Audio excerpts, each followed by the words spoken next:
من عادالی ولیا فقد آذنتہ بالحرب، جو میرے کسی ولی کا دشمن بن جائے میں اس کے خلاف اعلان جنگ کرتا ہوں۔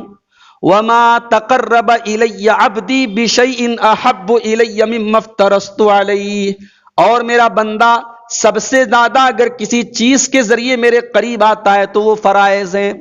جن چیزوں کو میں نے بندے کے اوپر فرض کیا ہے میرا بندہ سب سے زیادہ میرے قریب انہی چیزوں کے ذریعے آتا ہے۔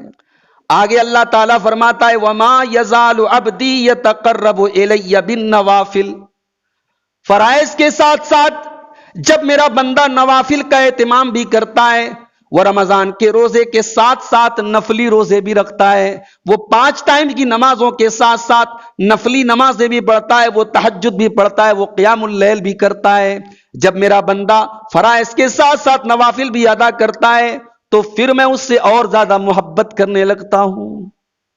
یا ایھا الذین آمنوا کونوا قوامین بالقسط شہداء للہ ولو علی انفسکم او الوالدین والاقربین، اے ایمان والو انصاف پر قائم رہنے والے بن جاؤ اور اللہ کے لیے سچی گواہی دینے والے بن جاؤ۔ تمہارے خلاف پڑ جائے، تمہارے ماں باپ کے خلاف پڑ جائے، تمہارے رشتہ داروں کے خلاف پڑ جائے، لیکن پھر بھی تم گواہی دو تو سچی گواہی دو اور انصاف کے اوپر قائم رہو۔ السلام علیکم ورحمۃ اللہ وبرکاتہ۔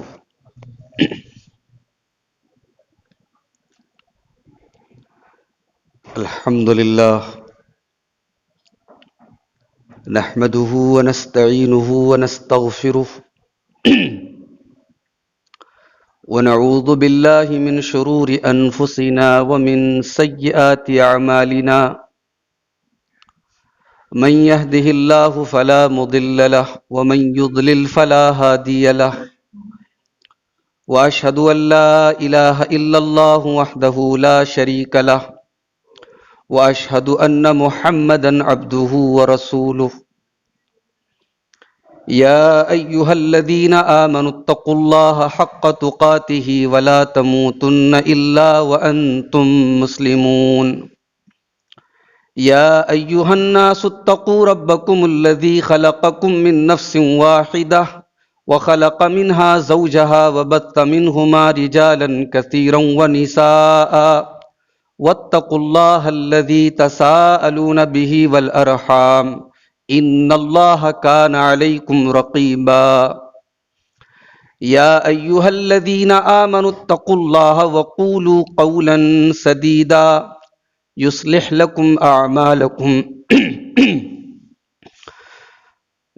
لكم أعمالكم ويغفر لكم ذنوبكم، ومن يطع الله ورسوله فقد فاز فوزا عظيما۔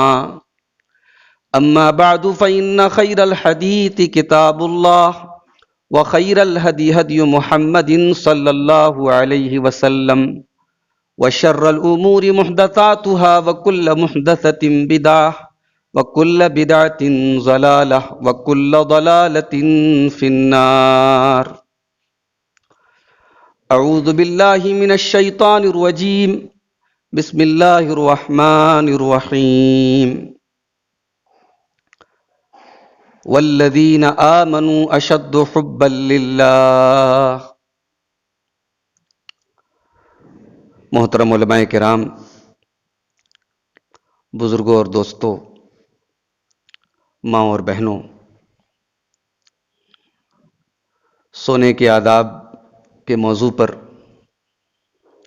استاذ محترم شیخ اسد اعظمی حفظہ اللہ کی پرمغز تقریر بھی آپ نے سماعت فرمائی۔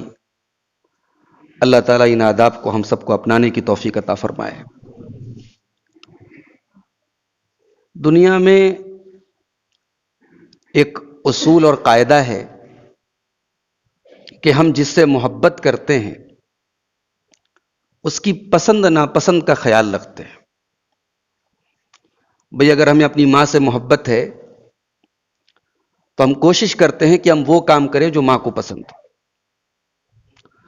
اور ان کاموں سے بچیں جو ماں کو پسند نہیں ہے۔ اگر ہمیں اپنے استاد سے محبت ہے، اپنے والد سے محبت ہے، شوہر کو اپنی بیوی سے محبت ہے، بیوی کو شوہر سے محبت ہے، تو ان تمام رشتوں میں ہم ایک دوسرے کی پسند اور ناپسند کا خیال رکھتے ہیں۔ اب سوال یہ پیدا ہوتا ہے کہ ایک مومن سب سے زیادہ کس سے محبت کرتا ہے؟ قرآن حکیم جواب دیتا ہے والذین آمنوا اشد حبا للہ۔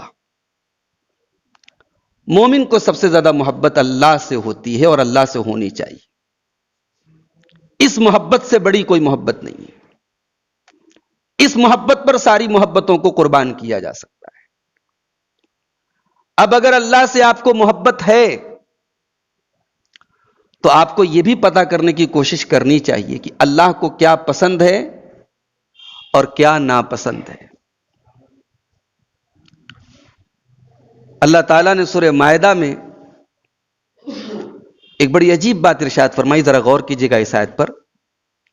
اللہ نے فرمایا یا ایھا الذین آمنوا من یرتد منکم عن دینہ، اے ایمان والو اگر تم میں سے کوئی اپنے دین سے پھر جائے، مرتد ہو جائے، اسلام سے خارج ہو جائے،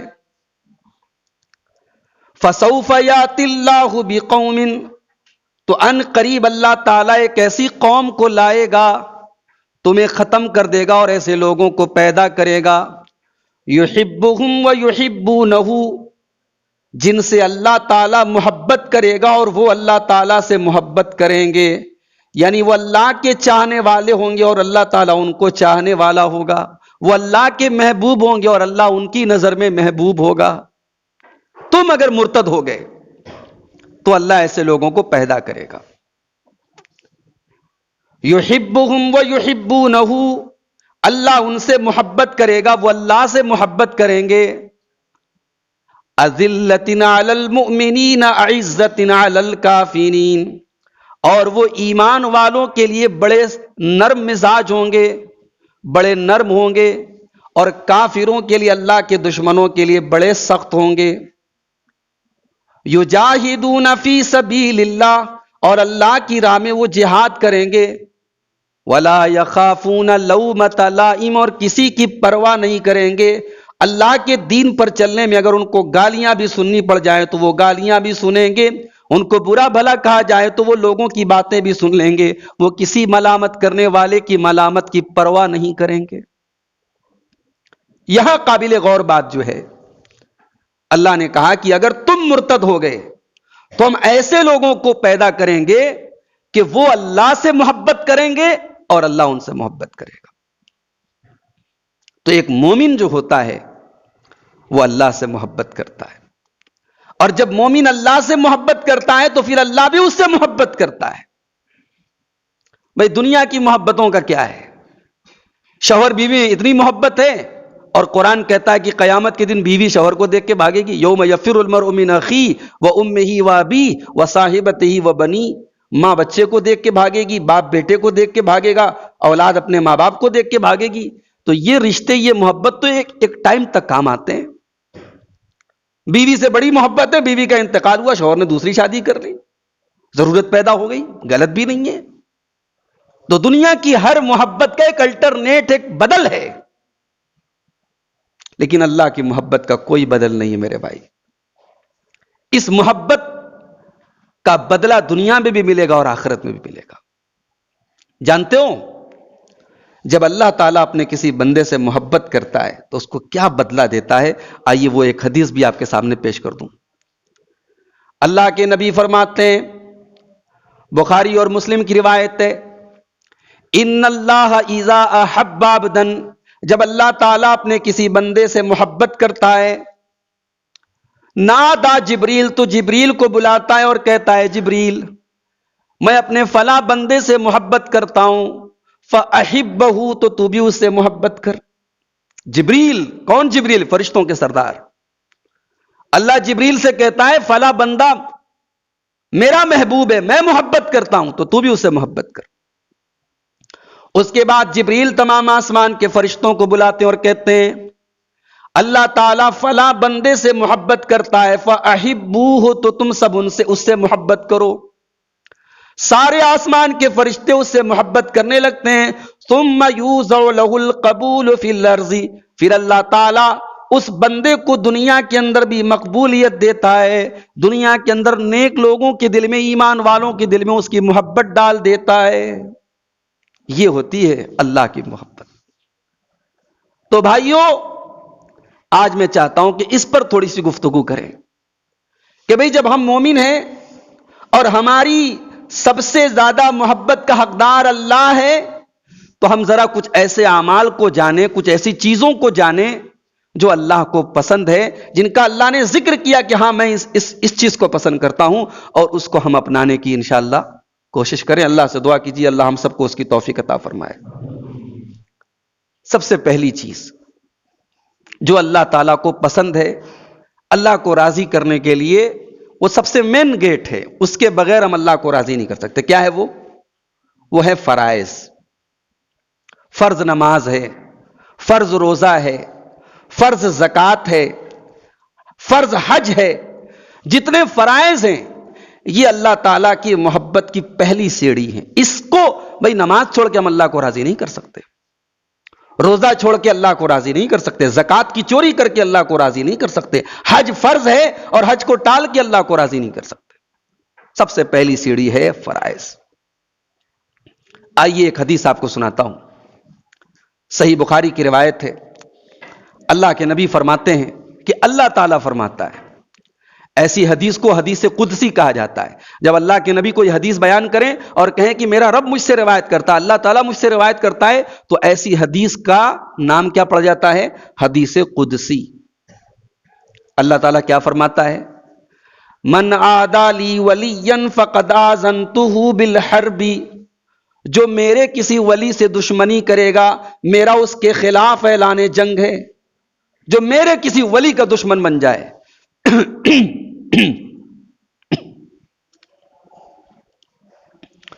من عادی لی ولیا فقد آذنتہ بالحرب، جو میرے کسی ولی کا دشمن بن جائے میں اس کے خلاف اعلان جنگ کرتا ہوں۔ وما تقرب الی عبدی بشیء احب الی مما افترضت علیہ، اور میرا بندہ سب سے زیادہ اگر کسی چیز کے ذریعے میرے قریب آتا ہے تو وہ فرائض ہیں۔ جن چیزوں کو میں نے بندے کے اوپر فرض کیا ہے، میرا بندہ سب سے زیادہ میرے قریب انہی چیزوں کے ذریعے آتا ہے۔ فرائض کی پابندی کرو، اللہ کے قریب ہو جاؤ گے، اللہ کے محبوب ہو جاؤ گے۔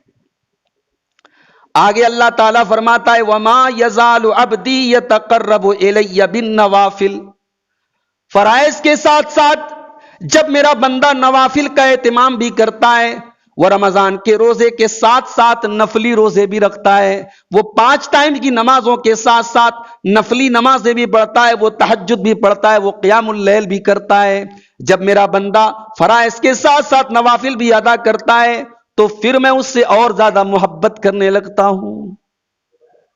جاڑے کا موسم ہے، رات لمبی ہے، آپ 1 گھنٹہ رات میں آرام سے سونے کے بعد بھی وقت نکال سکتے ہیں تہجد پڑھنے کا۔ دن چھوٹا ہے، آپ روزانہ نہ صحیح سوموار کو روزہ رکھ لیجیے، اللہ کے رسول کی سنت ہے جمعرات کو روزہ رکھ لیجیے، نفلی روزہ۔ بھائی جاڑے کا موسم متقیوں کے لیے بہت بڑا غنیمت ہے، مال غنیمت ہے، فائدہ اٹھانے کیجیے۔ حضرت عمر کہا کرتے تھے الشتاء غنیمت العابدین، حضرت عمر کا قول ہے کہ جاڑے کا موسم عبادت کرنے والوں کے لیے مال غنیمت ہے، بہترین موقع ہے۔ چھوٹا سا دن ہے، لمبی رات ہے، تہجد بھی آرام سے آدمی پڑھ سکتا ہے اور نفلی روزہ بھی آرام سے رکھ سکتا ہے۔ عورتوں کے چھوٹے ہوئے روزے ہیں، پورا کرنے کا بہترین ٹائم ہے، بہترین موسم ہے، چھوٹا سا دن ہے۔ تو یہ فرائض کے بعد یہ دوسری چیز ہے جس سے اللہ تعالی کی محبت حاصل ہوتی ہے، نوافل کے ذریعے۔ پھر اللہ تعالیٰ کہتا ہے جب میں اپنے بندے سے محبت کرنے لگتا ہوں کنت سمعہ الذی یسمع بہ، تو میں اپنے بندے کا کان بن جاتا ہوں جس سے وہ سنتا ہے، وبصرہ الذی یبصر بہ، اور میں اپنے بندے کی آنکھ بن جاتا ہوں جس سے وہ دیکھتا ہے، ویدہ التی یبطش بہا، اور میں اپنے بندے کا ہاتھ بن جاتا ہوں جس سے وہ پکڑتا ہے، ورجلہ التی یمشی بہا، اور میں اپنے بندے کا پیر بن جاتا ہوں جس سے وہ چلتا ہے۔ کیا مطلب ہے؟ آنکھ بن جاتا ہوں، کان بن جاتا ہوں، اللہ تعالیٰ آنکھ بن جاتا ہے، اللہ تعالیٰ ہاتھ بن جاتا ہے۔ مطلب یہ ہوا کہ بندہ اگر فرائض کا پابند ہو، نوافل کا پابند ہو، تو اللہ تعالیٰ اس کی آنکھوں کو پروٹیکشن دیتا ہے، اس کی آنکھیں غلط چیزوں سے بچتی ہیں، اس کے کان غلط چیزوں کو سننے سے بچتے ہیں، اس کے ہاتھ غلط چیزوں کو ٹچ کرنے سے بچتے ہیں، اس کے پیر غلط چیزوں کی طرف چلنے سے بچتے ہیں۔ اللہ کا محبوب بن جائے بندہ تو اللہ تعالیٰ اپنا پروٹیکشن دیتا ہے، اپنی سیکیورٹی دیتا ہے، اللہ تعالیٰ ایسا سرکشا کوچ دے دیتا ہے کہ بندہ آٹومیٹک غلط چیزوں سے بچتا ہے۔ تو یہ پہلی چیز ہے میرے بھائیوں، فرائض کی پابندی کریں ہم اور نوافل کا اہتمام کریں۔ دوسری چیز جو اللہ تعالیٰ کو پسند ہے، جو اللہ تعالیٰ کو محبوب ہے،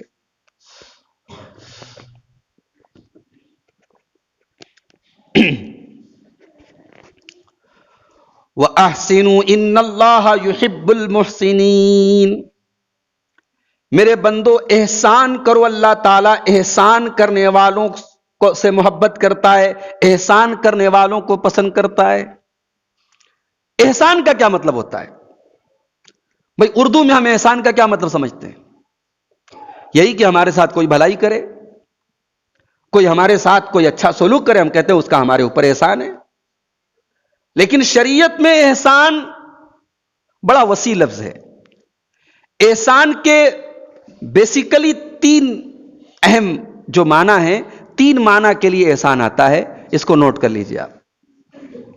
احسان کا پہلا معنی کسی کو اس کے حق سے زیادہ دینا، جس کا جو حق ہے اگر اتنا دے رہے ہیں تو عدل ہے، اور عدل سے ایک اسٹیپ اوپر کی چیز ہے احسان۔ بھائی کوئی مزدور ہے، اس نے آپ کا کام کیا، اچھا کام کیا، آپ کی مرضی کا کام کیا، آپ کے من مطابق کام کیا، اب آپ کیا کرتے ہیں؟ 100 روپیہ مزدوری طے ہو گئی، اب آپ سوچتے ہیں یار اس کو 90 پر کسی طریقے سے ہم دبا لیں، یہ تو کنجوسی ہو گئی۔ احسان یہ ہے کہ 100 کا اس نے کام کیا، آپ 110 دے دیں خوش ہو کے، یہ احسان ہے، یہ ہمارے نبی کا طریقہ ہے۔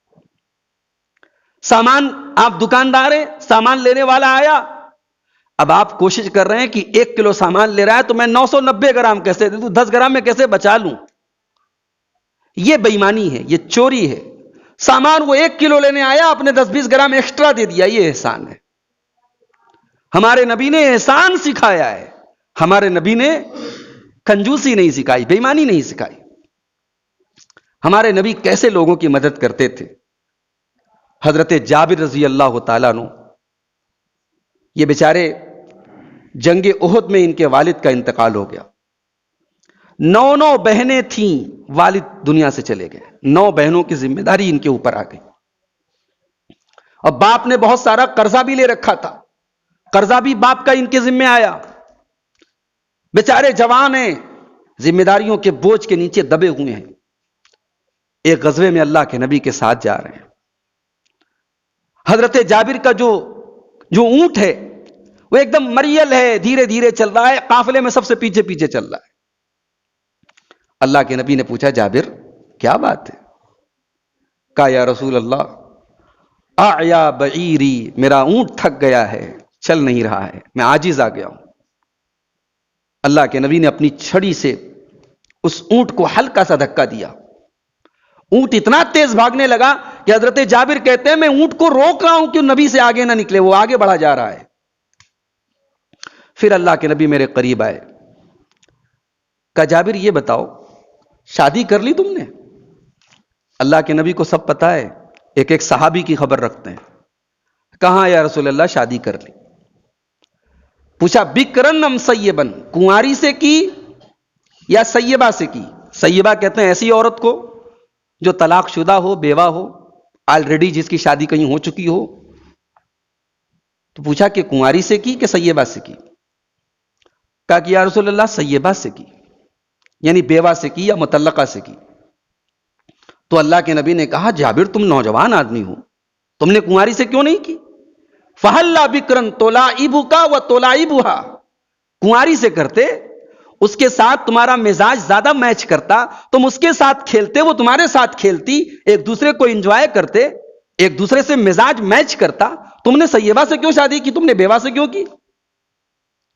کہا یا رسول اللہ ان لی اخوات، میری 9 بہنیں ہیں، میں نے یہ سوچا کہ میں ایسی عورت کو لے کے آؤں گھر میں نکاح کر کے جو میری 9 بہنوں کی ماں کی طرح ان کی دیکھ بھال کرے، ان کے بالوں میں کنگھی کرے، ان کی دیکھ بھال کرے، ان کو سمیٹ کے رکھے۔ میں کسی کنواری لڑکی سے اگر شادی کرتا تو یہ مقصد حل نہیں ہو سکتا تھا۔ اس سے ایک سبق ملا کہ اگر ماں باپ نہیں ہیں تو بہنوں کی ذمہ داری بھائی کے اوپر ہے، اور ایک مسلمان بھائی کی یہ ذمہ داری کو اپنی بہنوں کی دیکھ بھال کرے، ان کے حقوق کا خیال رکھے۔ بھائی اپنی بہن کی خوشی کے لیے کنواری لڑکی سے شادی نہیں کر رہا، یہ دیکھیں آپ، اس کو کہتے ہیں ایثار، اس کو کہتے ہیں قربانی۔ کہا یا رسول اللہ بہنوں کا خیال رکھنا تھا، اس لیے میں نے سیبہ سے شادی کی۔ آپ نے کہا اچھی بات ہے، جابر ایک کام کرو، جب تم مدینہ پہنچو تو جا کر کے اپنی بیوی کے ساتھ تم وقت خوب دینا، اس کو خوب اپنی بیوی کو خوش رکھنا۔ غزوے سے جا رہے ہو، ایک لمبی گیپنگ کے بعد جا رہے ہو، اب گھر جا رہے ہو تو بیوی کو وقت دینا، بیوی کے ساتھ ٹائم اسپینڈ کرنا، بیوی کے ساتھ وقت گزارنا۔ اس کے بعد اللہ کے نبی نے کہا جابر ایک کام کرو، اپنا اونٹ مجھے بیچو گے؟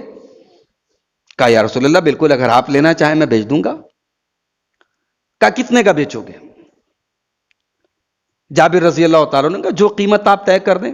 کہا چلو میں 1 اوقیہ چاندی میں تمہارا اونٹ میں سودا کرتا ہوں۔ 1 اوقیہ چاندی 119 گرام چاندی ہوتی ہے، 119 گرام چاندی میں سودا کیا اللہ کے رسول نے ان کے اونٹ کا۔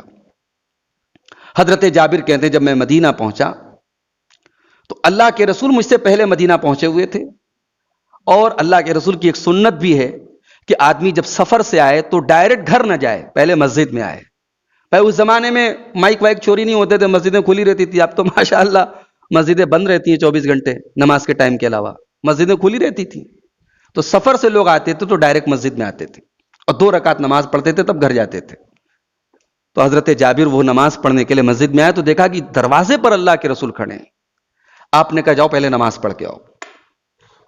حضرت جابر گئے، نماز پڑھ کے آئے۔ اللہ کے نبی نے کہا جابر اونٹ کہاں ہے؟ کہا یا رسول اللہ یہ اونٹ ہے، حاضر ہے۔ آپ نے کہا بلال ان کو چاندی تول کے دے دو۔ اب حضرت بلال نے چاندی کو تولا۔ اب چاندی تول رہے ہیں، 119 گرام چاندی دینا ہے، تو ہم اور آپ ہوتے تو 119 گرام ہی دیتے۔ ہمارا طریقہ تو یہی ہے کہ بالکل کانٹا ایک دم برابر ہو جائے، 000 ہو جائے تب ہم دے دیں۔ حضرت جابر نے تول کے دیا، فَأَرْجَحَ فِي الْمِيزَانِ، بخاری کے الفاظ ہیں انہوں نے زیادہ دیا، رسول کا طریقہ اپنایا۔ 119 گرام ہے تو زیادہ دیا، 125 130 دے دیا، زیادہ دے دیا انہوں نے۔ چاندی میرے حوالے کر دی، میں پلٹ کے جانے لگا۔ نبی نے کہا جابر سنو، ادھر تو سنو۔ اب حضرت جابر کہتے ہیں میں ڈر گیا کہ کہیں ایسا تو نہیں کہ اللہ کے رسول کا ارادہ تبدیل ہو گیا، کہیں سودا کینسل تو نہیں کرنے جا رہے، کہیں اونٹ واپس تو لینے نہیں جا رہے۔ میں ضرورت مند تھا، باپ ابھی انتقال کیے ہیں، میں قرض دار تھا، مجھے کچھ آسانی ہونے والی تھی، میں ڈر گیا کہیں سودا کینسل تو ہونے نہیں جا رہا ہے۔ نبی نے فرمایا جابر جاؤ اپنا اونٹ بھی لے کے چلے جاؤ، لکل بعیر ولک ثمنہ، اونٹ بھی لے جاؤ، اونٹ کی قیمت بھی لے جاؤ۔ صلی اللہ علیہ وسلم، یہ طریقہ تھا ہمارے نبی کا مدد کرنے کا طریقہ، اس کو کہتے ہیں احسان۔ تو احسان کا ایک طریقہ یہ ہے میرے بھائیوں کہ کسی کے ساتھ آپ بھلائی کریں، کسی کے حق سے زیادہ اس کو دیں۔ بعض اوقات ایسا ہوتا ہے ہم لوگ راستے سے جا رہے ہیں، ٹرین پہ جا رہے ہیں، کہیں بھی جا رہے ہیں، کوئی بیچاری بوڑھی عورت ہے، کوئی بوڑھا آدمی ہے، وہ سامان بیچ رہا ہے۔ ظاہر ہے ایک بوڑھا مرد ایک بوڑھی عورت اگر سامان بیچ رہا ہے تو اس کی مجبوری ہے تب وہ بیچ رہا ہے، اس کے گھر کے حالات ہے تب وہ بیچ رہا ہے۔ تو کہیں میں نے پڑھا ہے کہ کبھی کبھی کچھ سامان بغیر ضرورت کے خرید لینا چاہیے، سامنے والے کے حالات دیکھ کے، اس کی خودداری دیکھو، وہ بھیک نہیں مانگ رہا، وہ سامان بیچ رہا ہے، اس کی خودداری کا لحاظ کرتے ہوئے ضرورت نہیں ہے تو بھی سامان لے لو کہ اس کی کچھ ضرورتیں پوری ہو جائیں۔ تو میرے بھائیوں یہ احسان ہوتا ہے، اور احسان کا ایک مطلب یہ بھی ہے کہ کوئی بھی کام جب کیا جائے تو پرفیکٹ کیا جائے، صحیح طریقے سے کیا جائے۔ اسی لیے اللہ کے نبی فرماتے ہیں ان اللہ کتب الاحسان علی کل شیء، اللہ تعالیٰ نے ہر چیز کے اندر احسان کا حکم دیا ہے۔ فَإِذَا قَتَلْتُمْ فَأَحْسِنُوا الْقِتْلَ، تم جنگ کے میدان میں ہو، دشمن کو تم مار رہے ہو، قتل کر رہے ہو، دشمن کو قتل کرنے میں بھی تم احسان کرو، جانوروں کی طرح نہ مارو، ناک کان نہ کاٹو، جو پراپر طریقہ ہے جنگ کے میدان میں، جو نارمل طریقہ ہے اس طریقے سے تم دشمن کو قتل کرو۔ وَإِذَا ذَبَحْتُمْ، اور جب تم اپنے جانور کو ذبح کرو، قربانی کے جانوروں کو تم ذبح کرو، فَأَحْسِنُوا الذِّبْحَ، تو اچھے طریقے سے احسان کے ساتھ ذبح کرو، شریعت کے طریقے کے مطابق ذبح کرو۔ تو ہر کام کو صحیح طریقے سے کرنا احسان کا ایک مطلب یہ بھی ہے۔ اور احسان کا تیسرا مطلب یہ ہے کہ جو کام کیا جائے اللہ کو راضی کرنے کے لیے کیا جائے، یعنی احسان از اکول ٹو اخلاص۔ احسان کبھی کبھی اخلاص کے معنی میں بھی آتا ہے، اور اسی معنی میں سورہ توبہ کی آیت نمبر 100 میں آیا ہے، اللہ نے فرمایا والسابقون الاولون من المہاجرین والانصار والذین اتبعوہم بإحسان، کہ میرے نبی کے وہ صحابہ جو پہلے ایمان لائے، چاہے وہ مہاجرین میں سے ہوں چاہے وہ انصار میں سے ہوں، والذین اتبعوہم بإحسان، اور میرے نبی کے وہ صحابہ جو ان کے پیچھے ایمان لائے، ان کے بعد ایمان لائے احسان کے ساتھ، یعنی اخلاص کے ساتھ۔ یعنی یہاں اللہ تعالیٰ نے اخلاص کا لفظ استعمال کر کے ایکسپشن کر دیا، کاٹ دیا منافقوں کو۔ منافق بھی ایمان لائے تھے مگر جھوٹا ایمان لائے تھے، تو نبی نے کہا میرے نبی کے جو سچے صحابہ جو میرے نبی پر ایمان لائے، رضی اللہ عنہم ورضوا عنہ، اللہ ان سے راضی ہو گیا، وہ اللہ سے راضی ہو گیا۔ تو احسان کرو، اللہ تعالیٰ احسان کرنے والوں کو پسند کرتا ہے۔ دو چیزیں ہو گئیں۔ تیسری چیز وَأَقْسِطُوا إِنَّ اللَّهَ يُحِبُّ الْمُقْسِطِينَ، سورہ حجرات میں اللہ نے فرمایا انصاف کرو، انصاف کرنے والوں کو اللہ پسند کرتا ہے۔ بھئی اپنی اولاد میں آدمی انصاف نہیں کرتا، ایک اولاد کو زیادہ دیتا ہے، ایک اولاد کو کم دیتا ہے، ایک اولاد کو اپنا سب کچھ دے دیتا ہے، ایک اولاد کو محروم کر دیتا ہے۔ تجھے کس نے حق دیا؟ تیری اولاد تیری وارث ہے، تجھے حق کس نے دیا کہ تو اپنے ایک بیٹے کو اپنی جائیداد سے محروم کر دے؟ لوگ کہتے ہیں ہماری زمین ہم جو چاہے سو کریں۔ آپ کی زمین ہے لیکن آپ کا بیٹا آپ کا وارث ہے، وہ نافرمان ہے، وہ شرابی ہے، وہ چور ہے، وہ اچکا ہے، تب بھی آپ کو حق نہیں ہے کہ آپ اس کو اپنی جائیداد سے محروم کریں۔ ہمارے یہاں بڑا عام رواج ہے، لڑکا بگڑ گیا، لڑکا باپ سے ناراض ہو گیا، لڑکا کی باپ سے کہا سنی ہو گئی، چلو بھائی لا دعویٰ کر دیا، آگ کر دیا، اس کو جائیداد سے محروم کر دیا۔ یہ اللہ کی قسم یہ نا انصافی ہے۔ انصاف کرو، اللہ انصاف کرنے والوں کو پسند کرتا ہے۔ اور انصاف کا امتحان تب ہوتا ہے جب بات اپنے خلاف پڑ جائے، اپنے رشتہ داروں کے خلاف پڑ جائے، اپنے والدین کے خلاف پڑ جائے، تب انصاف کا امتحان ہوتا ہے۔ اسی لیے اللہ نے سورہ نساء کے اندر فرمایا یا ایھا الذین آمنوا کونوا قوامین بالقسط شہداء للہ ولو علی انفسکم او الوالدین والاقربین، اے ایمان والو انصاف پر قائم رہنے والے بن جاؤ اور اللہ کے لیے سچی گواہی دینے والے بن جاؤ۔ تمہارے خلاف پڑ جائے، تمہارے ماں باپ کے خلاف پڑ جائے، تمہارے رشتہ داروں کے خلاف پڑ جائے، لیکن پھر بھی تم گواہی دو تو سچی گواہی دو اور انصاف کے اوپر قائم رہو۔ ہماری کسی سے دشمنی ہے، کوئی ہمارا مخالف ہے، ہمارا اس سے کیس چل رہا ہے، تو دشمنی کا بھی یہ مطلب نہیں ہے کہ ہم اپنے دشمن کے بارے میں جو چاہے سو کہہ دیں، جو چاہے سو کر دیں۔ دشمنی میں بھی انصاف کی بارڈر کو کراس نہیں کرنا ہے، انصاف کی لمٹ کو کراس نہیں کرنا ہے۔ سورہ مائدہ میں اللہ نے فرمایا وَلَا يَجْرِمَنَّكُمْ شَنَآنُ قَوْمٍ عَلَىٰ أَلَّا تَعْدِلُوا اعْدِلُوا هُوَ أَقْرَبُ لِلتَّقْوَىٰ، میرے بندو تمہاری اگر کسی سے دشمنی ہے تو دشمنی میں بھی تم اتنے آگے نہ نکل جاؤ کہ تم انصاف کا گلا گھونٹ دو، انصاف پر قائم رہنے والے بنو۔ ہمارے یہاں کہتے ہیں کہ بھی لڑائی میں جنگ میں سب جائز ہے، اسلام کہتا ہے نہیں، لڑائی میں بھی سب جائز نہیں ہے، دشمن کے ساتھ بھی آپ کو نا انصافی نہیں کرنا ہے۔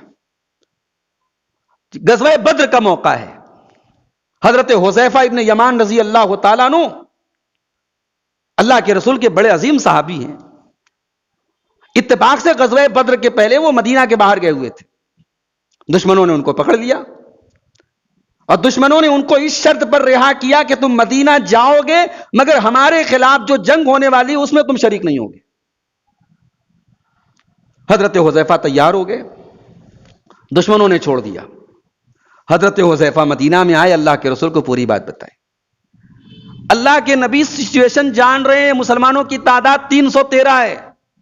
بھئی ایک آدمی بڑھ جائے تو 314 ہو جائے گا نا, ایک آدمی تو بڑھے گا نا. نبی نے کہا نہیں, یہ ایگریمنٹ کر کے آئے ہیں, یہ وعدہ کر کے آئے ہیں, یہ جنگ میں شامل نہیں ہوں. حضرت حذیفہ کہتے ہیں میرا کلیجہ چھلنی ہو گیا, میرا دل چاہ رہا تھا, مگر نبی نے کہا نہیں, عہد عہد ہے, وعدہ وعدہ ہے, ایگریمنٹ ایگریمنٹ ہے, انصاف انصاف ہے. تو اللہ نے فرمایا کہ انصاف کرو. ہم انصاف کرنے والوں کو پسند کرتے ہیں.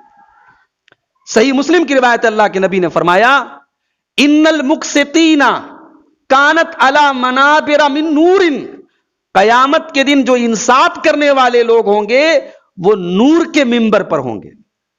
اللہ اکبر. یہ نور کا ممبر کیسا ہوگا اللہ ہی اس کی کیفیت جانتا ہے. ہم نے تو لکڑی کا ممبر دیکھا ہے, ہم نے تو پتھروں کا ممبر دیکھا ہے. اللہ تعالیٰ قیامت کے دن انصاف کرنے والوں کو نور کا ممبر دے گا, اور اپنے دائیں سائڈ میں اللہ تعالیٰ رحمان اپنے دائیں طرف ان کو رکھے گا.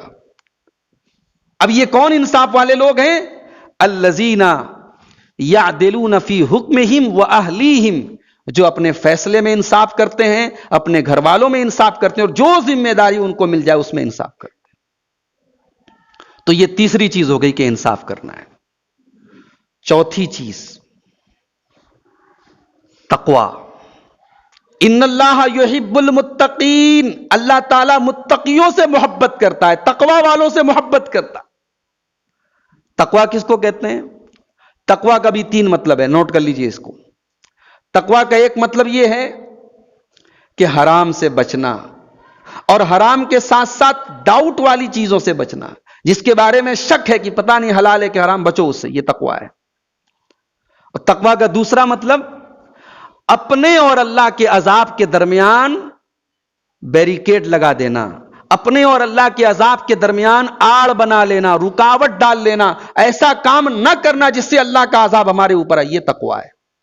اور تقوی کا تیسرا مطلب اللہ کے عذاب سے ڈرنا. تو تقوی کا تعلق چہرے سے نہیں ہے کہ صاحب فلاں آدمی کا چہرہ لگ رہا ہے متقی والا ہے, اس کی پیشانی پہ سجدے کا نشان ہے, اس کے چہرے پہ بھرپور داڑھی, وہ تقوی والا. تقوی کا تعلق یہاں سے ہے. التقوی ہا ہونا. بلال کالے ہیں مگر ان کے سینے میں جو دل ہے وہ تقوی سے لبریز ہے.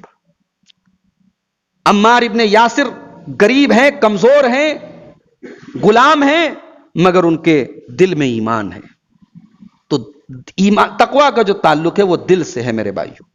اسی لیے جب ہم قربانی کرتے ہیں تو اللہ تعالیٰ نے ایک عجیب بات کہی کہ لن ینال اللہ لحومها ولا دماؤها ولکن ینالہ التقوی منکم, تمہاری قربانی کا گوشت اور خون ہمیں نہیں پہنچتا ہے, تمہارے دل کا تقوی ہمیں پہنچتا ہے.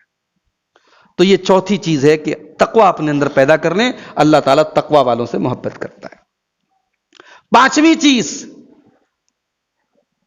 اللہ تعالیٰ نرمی کو پسند کرتا ہے. نرمی اللہ تعالیٰ کو بہت محبوب ہے.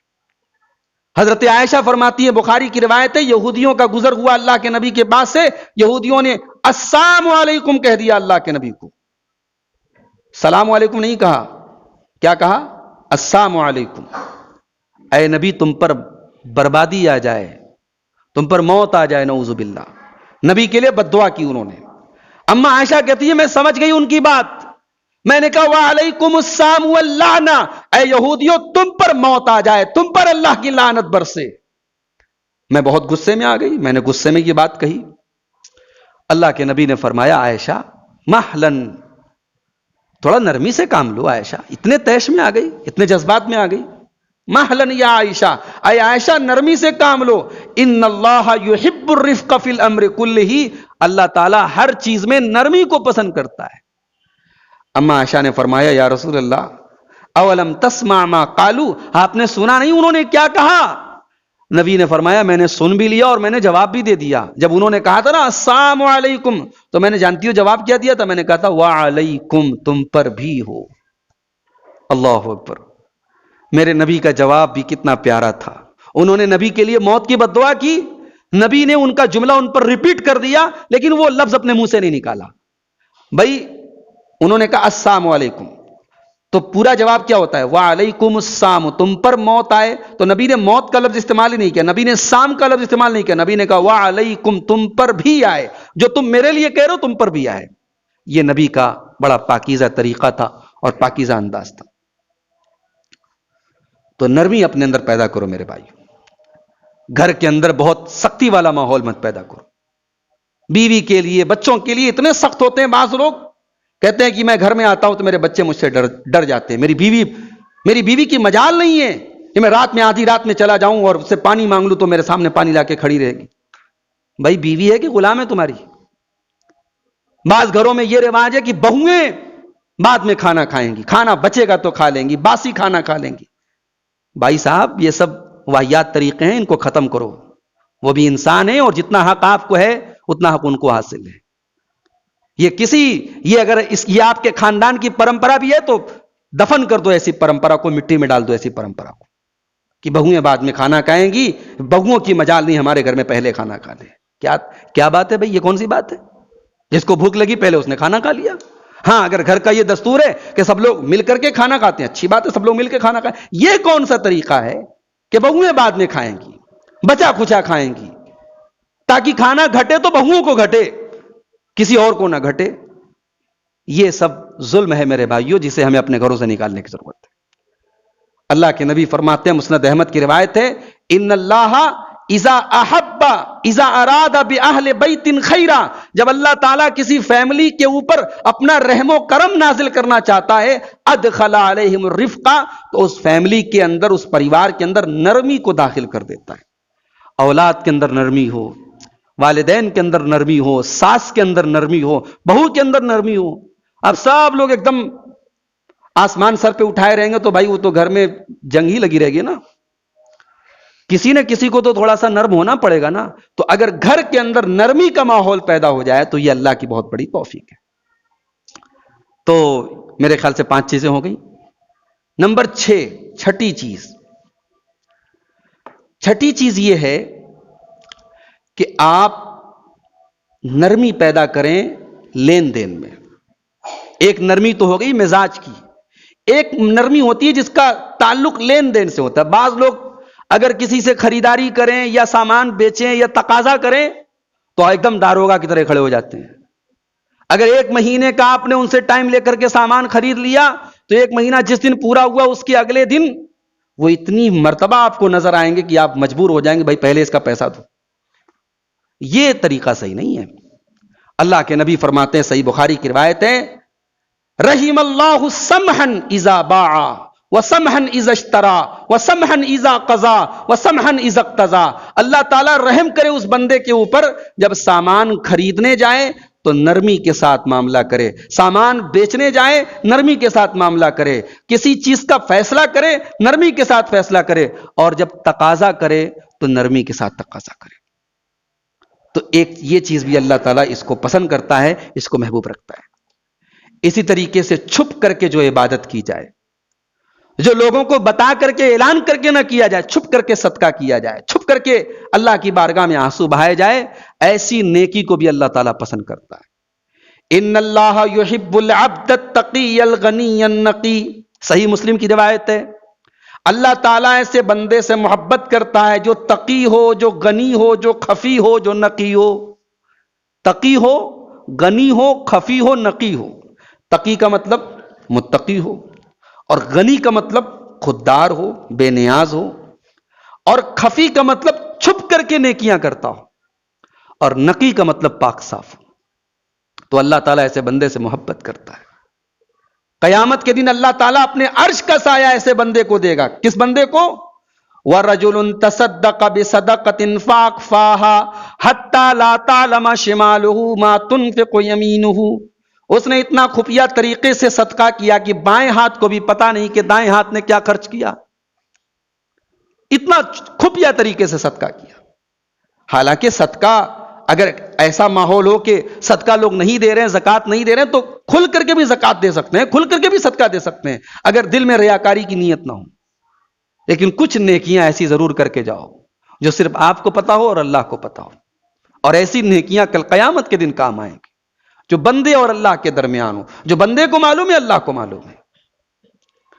اسی لیے اللہ کے نبی کہتے ہیں وَرَجُلٌ ذَكَرَ اللَّهَ خَالِيًا فَفَاضَتْ عَيْنَاهُ، قیامت کے دن اللہ تعالیٰ اپنے عرش کا سایہ اس انسان کو بھی دے گا جو تنہائی میں اللہ کو یاد کرے، جو اکیلے میں اللہ کو یاد کرے اور اس کی آنکھوں سے آنسو بہ پڑے۔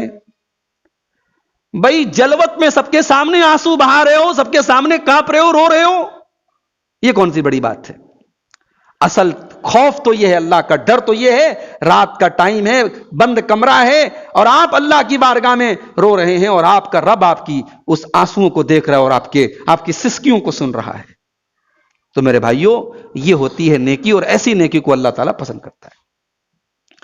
اسی طریقے سے اگر اللہ تعالیٰ نے آپ کو کوئی نعمت دی ہے، پیسہ دیا ہے، تو پیسے کا اثر آپ کے جسم کے اوپر ظاہر ہونا چاہیے۔ بھائی ایک ہوتی ہے سادگی، کہ بھی کروڑ پتی آدمی ہے لیکن سادہ رہتا ہے، سمپل رہتا ہے، سادگی الگ چیز ہے، اور پھٹیچر پنا الگ چیز ہے۔ بھئی آپ کے پاس لاکھوں ہیں اور آپ میلا کچیلا داغدار پرانا پیوند لگا کپڑا پہن کے ٹہل رہے ہیں کہ صاحب لوگ جانے کہ بھئی میں بہت کمزور آدمی ہوں، یہ غلط ہے۔ ایک صحابی تھے حضرت مالک ابن نضلہ، مالک ابن نضلہ، نو زواد لام ہے نضلہ۔ تو وہ کہتے ہیں کہ ایک مرتبہ میں اللہ کے رسول کے پاس آیا، میں نے کہا کہ یا رسول اللہ، کچھ لوگ میرے رشتہ دار ہیں، جب وہ میرے پاس سے گزرتے ہیں، جب میں ان کے پاس سے گزرتا ہوں تو وہ میری مہمان نوازی نہیں کرتے، نہ مجھے کچھ کھلاتے ہیں، نہ پلاتے ہیں، نہ مجھے میری عزت دیتے ہیں۔ تو اگر کبھی وہ لوگ میرے گھر کے پاس سے گزرے تو مجھے کیا کرنا چاہیے؟ میں ان کے عمل کا بدلہ دوں یا مجھے مہمان نوازی کرنی چاہیے؟ اللہ کے نبی نے کہا نہیں، وہ جو کر رہے ہیں وہ کرتے رہیں، تمہیں اپنے مہمان کی مہمان نوازی کرنی چاہیے۔ ہمارے یہاں تو اسی پہ سارا معاملہ ٹکا رہتا ہے، اس نے اپنی شادی میں نہیں بلایا تو ہم کیسے بلا لیں؟ اس نے اپنے کام میں نہیں پوچھا تو ہم کیوں پوچھیں؟ اسی پر تو نسل در نسل دشمنیاں چلتی ہیں ہمارے یہاں، چھوٹی چھوٹی چیزوں کو لے کر کے ہم دشمنیاں پالتے رہتے ہیں۔ نبی نے کیا سکھایا؟ وہ تمہاری مہمان نوازی نہ کرے لیکن تمہارے گھر میں اگر مہمان آیا ہے تو تم اس کی مہمان نوازی کرو۔ اس کے بعد حضرت مالک کہتے ہیں کہ میرا کپڑا بڑا بوسیدہ سا تھا، پرانا سا تھا، تو اللہ کے نبی نے پوچھا حل لک من مال، اے مالک یہ بتاؤ تمہارے پاس مال، اللہ نے کچھ مال وال دیا ہے کہ نہیں؟ کچھ پیسہ وسا رہتا ہے کہ نہیں تمہارے پاس؟ کہا ہے اللہ کے نبی بہت پیسہ ہے، من الابل والغنم والبقر، بہت ساری بکریاں ہیں میرے پاس، بہت سارا اونٹ ہے، بہت ساری گائے ہے، بہت پیسہ ہے میرے پاس۔ تو اللہ کے نبی نے فرمایا فَلْيُرَ أَثَرُ نِعْمَةِ اللَّهِ عَلَيْكَ، اے مالک جب اللہ نے تم کو اتنا نوازا ہے تو اللہ کی نعمت کا اثر ظاہر ہونا چاہیے۔ اتنا پیسہ ہے اور تم ایسا کپڑا پہن کے چل رہے ہو، یہ نہیں ہونا چاہیے۔ اسی لیے اللہ کے نبی فرماتے، ترمذی کی روایت ہے کہ ان اللہ یحب ان یرا اثر نعمتہ علی عبدہ، اللہ تعالیٰ یہ پسند کرتا ہے، یہ چاہتا ہے کہ بندے کے اوپر اس کی نعمتوں کا اثر ظاہر ہو۔ بھئی اللہ نے نوازا ہے، اچھا کھاؤ، اچھا پہنو، اچھا مکان بناؤ، یہ بھی اللہ تعالیٰ کی نعمت کے اظہار کا ایک طریقہ ہے۔ فضول خرچی نہ ہو، اسراف نہ ہو، کسی کا حق نہ دباؤ، کسی کا حق مار کے مکان مت بناؤ، کسی کا حق مار کے اچھے کپڑے مت پہنو، لیکن آپ جائز طریقے سے سب کی ضرورتیں پوری کر رہے ہیں تو اچھا کھائیں، اچھا پہنیں، یہ اللہ کو پسند ہے۔ اس کے بعد ایک چیز یہ بھی اللہ کو پسند ہے کہ اگر اللہ تعالیٰ نے آپ کو کوئی رخصت دی ہے، کوئی چھوٹ دی ہے، تو اللہ تعالیٰ کی چھوٹ کا فائدہ آپ اٹھائیں۔ اللہ کے نبی فرماتے ہیں، مسند احمد کی روایت ہے، ان اللہ یحب ان تؤتی رخصہ، اللہ تعالیٰ پسند کرتا ہے اس بات کو کہ اس کی رخصت کا فائدہ اٹھایا جائے، اس کی چھوٹ کا فائدہ اٹھایا جائے، جیسے اللہ تعالیٰ اس بات کو پسند کرتا ہے کہ اس نے جس چیز سے منع کیا اس سے بچا جائے۔ بھائی سفر میں ہیں آپ، اب 4 رکعت والی نماز آپ کو 2 پڑھنا ہے، پانی نہیں ہے، تیمم کرنا ہے۔ اب آپ کہتے نہیں صاحب مجھے اچھا نہیں لگ رہا ہے 4 کی جگہ 2 پڑھو، میں گھر چل کے پوری 4 پڑھوں گا، یہ کون سی بات ہے بھائی؟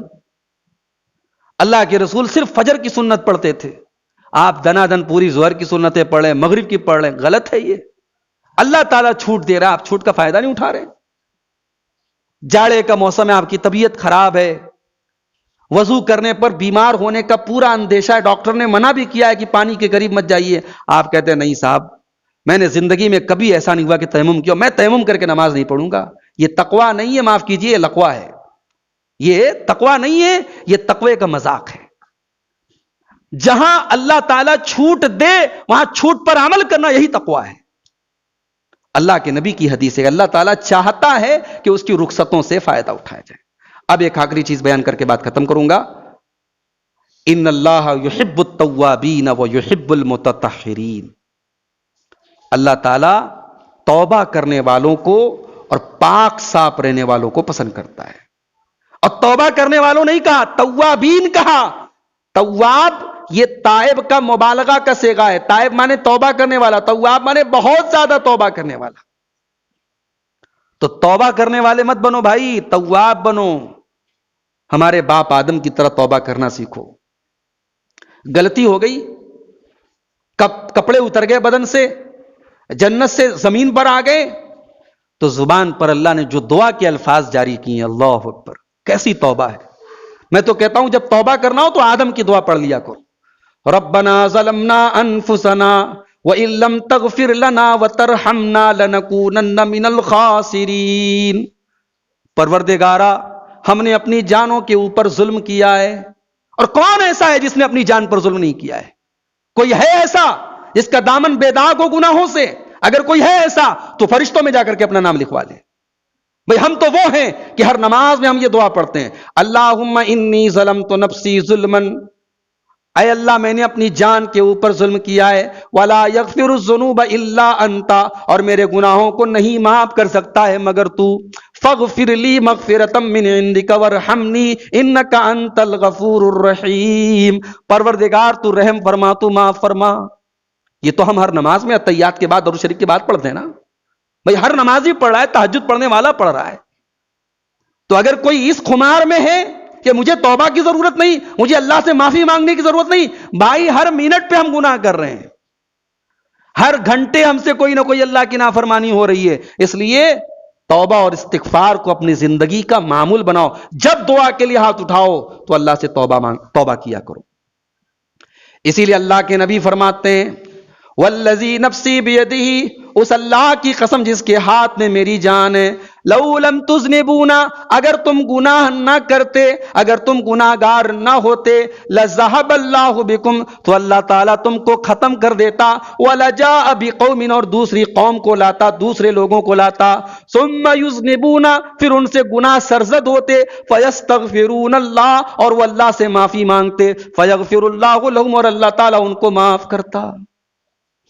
تو توبہ کرو میرے بھائیو، اور توبہ کو ٹالو مت. نماز نہیں پڑھ رہے ہو تو توبہ یہ نہیں کہ اللہ مجھے معاف کر دے، توبہ یہ نماز شروع کرو.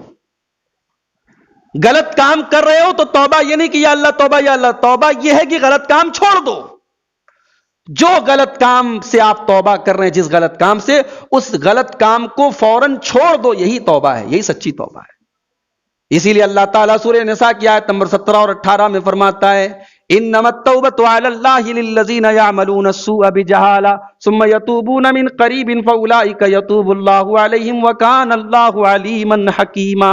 اللہ تعالیٰ اپنے ان بندوں کی توبہ قبول کرتا ہے جو نادانی میں آ کر غلط کام کر لیتے ہیں، پھر جلدی سے توبہ کر لیتے ہیں، اور اللہ تعالیٰ ایسے لوگوں کی توبہ قبول کر لیتا ہے. ولیست التوبۃ للذین یعملون السیئات، اللہ تعالیٰ ایسے لوگوں کی توبہ قبول نہیں کرتا جو گناہ پر گناہ کرتے چلے جاتے ہیں. حتی اذا جاء احدہم الموت، یہاں تک کہ جب موت کا ٹائم آتا ہے، قال انی تبت الآن، تب کہتا ہے کہ اللہ میں توبہ کر رہا ہوں.